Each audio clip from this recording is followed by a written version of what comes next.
asalaamaaleykum wa rahmatullahi taala wa barakaatu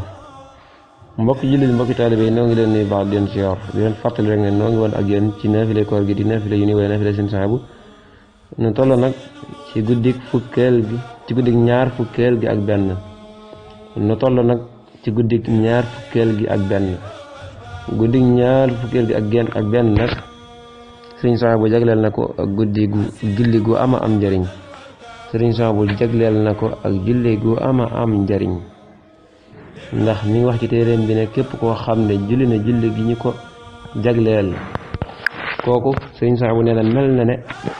ku moom adduna ak li ci biiram koo xam ne dafa moom adduna ak li ci biiram te dundalewaat ko ci yoonu yàlla mel na ne ku moom adduna ak li ci biiram ba noppi dundalewaat ko ci yoonu yàlla mel na daal ku am alal ji toll ne adduna ak li ci biiram ba noppi nag jël alal jëpp nag dépensé ko ci yoonu yàlla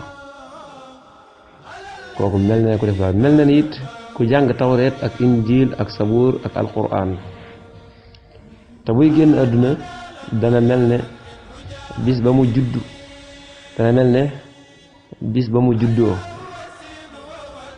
ba mu juddoo ci ñàkki bàkkaar nga xam daal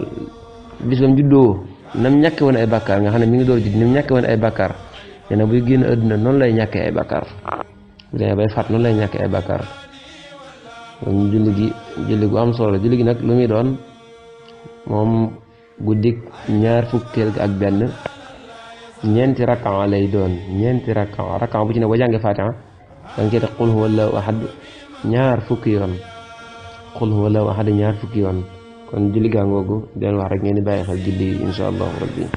kon ba jullik suba gi bu soobee yàlla asalaamaaleykum wa rahmatullah